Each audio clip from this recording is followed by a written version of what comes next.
Hey, all right. Let's try this again, right? Like take 3 on my new technology stuff.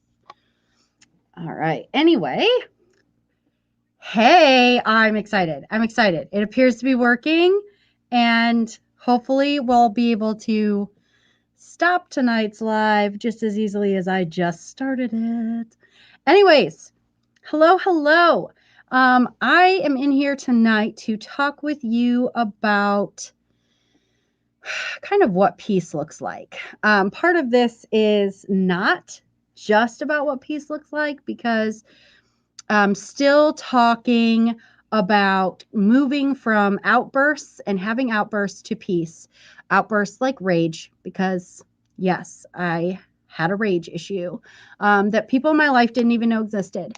And it wasn't like, it wasn't a big deal. It was a little piece or a little sliver in every part of my life. So this transferred out to everything. It affects it affected my relationships with my children, with my husband, and for people like me who are horse people, it totally affected how I related to and connected with my horses. It's also related to and how I connect with, or impacted how I connect with my dogs. So I want to talk about what peace looks like because I'm discovering more about it every day. And when I really first started diving into it, or like talking about, oh, I want peace in my life. I just need more peace in my life. Well, more peace is awesome, but what does that look like? Because I can tell you that if you're alone, which a lot of moms are like, peace is alone time. And to that, I say, amen. I hear that. But there's more to it than that. It's not just getting that alone time to find your peace. It's not just locking yourself in the closet or in the bathroom and then watching paws and hands come under the door. It's not just that. Um, it's a deeper level of connection is what I'm finding. And when we reach this point of a deeper level of connection, we end up exploring a whole lot of new aspects of life. But the one that's really stuck with me recently is this concept of holding space for someone. And I've heard that concept before, and I'm like, yeah, sure, hold space, right? Okay, got it. That's just me being a bit of a smartass. But anyway, I'm learning about this. I'm learning about what holding space looks like. And it's a deeper connection. It's connecting with people on a deeper level. It's connecting with your animals on a deeper level. It's connecting with yourself on a deeper level. When when we set goals, when we aspire to things, even if it is just to make it through the day, our minds are so busy all the time.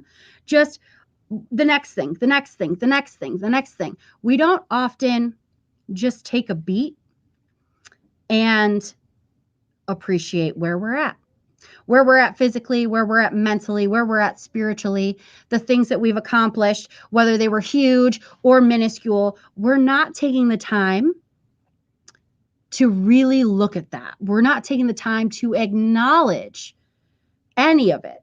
And so what ends up happening is sometimes we lose our trains of thought. But that's usually just me. Anyway, no. So when we're just constantly going, and we're not taking that time to just take a beat, we miss out. We miss out on a lot. We rush to the next thing without realizing that what we just had was amazing. And what does that have to do with peace? And what does that have to do with rage? Well, and what does that have to do with holding space? Holding space is just that. Holding space is that beat. It's that take a beat and focus on nothing else. That's what holding space is. And I've experienced it a lot in the last couple of weeks where I've actually taken the second to hold space for myself, to hold space for where I am on my entrepreneurial journey, because writing a book, trying to be consistent and show up in a public environment, social media, whatever. That is that all-consuming brain going blah, blah, blah all the time. And without taking a beat, without holding that space and offering myself grace, I would burn myself out. It is exactly what happens every time I start something new, is I burn myself out. And that burnout, that run burnout leads to rage. Because things stopped going my way, right? Or things didn't go my way. You're just too tired to process. You get too tired from just constantly going. So when we can learn, it's a vicious cycle, right? Like, it's a vicious cycle, because when you don't stop and you just wear yourself out and you go into rage. But when we can learn to take a beat, to appreciate where we've been and where we're going, where we are emotionally, spiritually, all those things. When we can take that beat, we can connect deeper with ourselves, and we can offer more to the people around us, which is something that I've really noticed in the last week. We lost someone close to us, and closer to my husband than to me, closer to Gabe, for those of you that know me. And he was still a very important person in my life, because he was important to my husband. And to have Gabe go through such a hard time of losing someone so close to him, we always end up, well, I mean, this is me, this is my pattern. My pattern throughout my entire life has been, somebody's hurting, this awkward, like, oh, I don't want you to hurt, but I don't know what to do for you, and I can't really do anything for you, and I wish I could, but it's just awkward. I'm out. Like, I was not very emotionally deep. Could say it was like the kiddie pool, super shallow. Not like that, but anyway, rabbit trail. When I took a beat and just made space, and when I say space, made time, but I feel like you could feel the space. You feel it when you hold space for someone, because there's nothing else taking your attention. And so when I made space for Gabe to grieve, for Gabe to hurt, when I acknowledged his feelings and validated them and just sat with him, one, no awkwardness of, I don't know what to do. Two, I connected deeper to him. He appreciates that more. And yes, I'm speaking for him and whatever. So, welcome to being married. Just kidding. It was a joke. Anyway, yeah. So peace is a part of that. And we really, hey, Lisa, we really need to move on from these outbursts to finding peace, because it's a bigger part of the picture, okay? Our outbursts keep us in this narrow mindset, and it's more selfish. It's more about me, what I'm doing, what's next for me, not so much about what's going on with people around us. And when we tie this back to our animals, when we tie this back to our horses, we tie this back to our dogs, whatever kind of animals you have. Now that I've seen Lisa's name, I'm like, cows.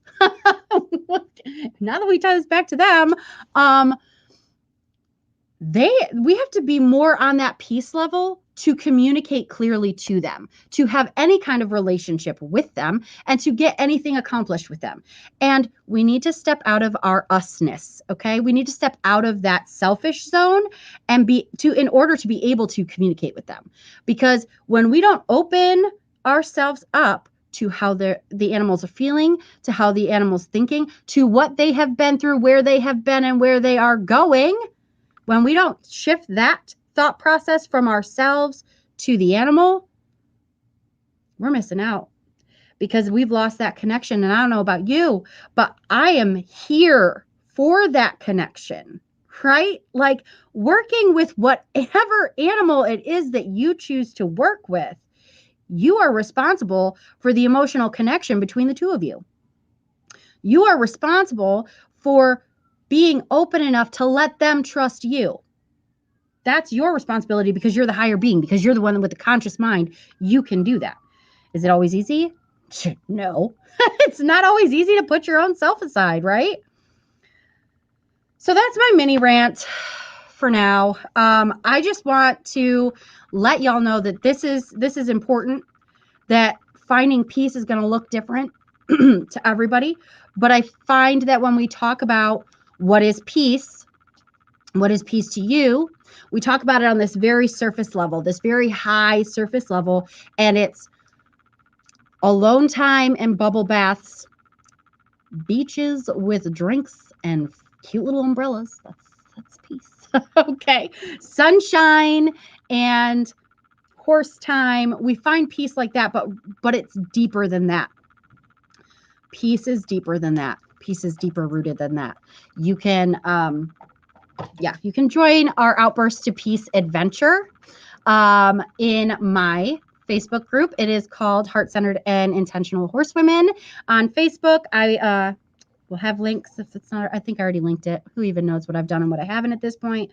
So join us for that journey, because it's about discovering peace just as much as it is about moving away from the rage, because rage controls us to an extent, and that is not any part of peace. And I've been there. I've walked the rage path. It's not a fun one, but there's hope and there's a way out, and you can be a calmer, more peaceful person. And when you are that calmer, more peaceful person, you're going to look back and go, holy crap. This wasn't just about getting rid of rage. This wasn't just about finding peace. My entire life is different now, because that's my story. That's my story, because deeper connections are not just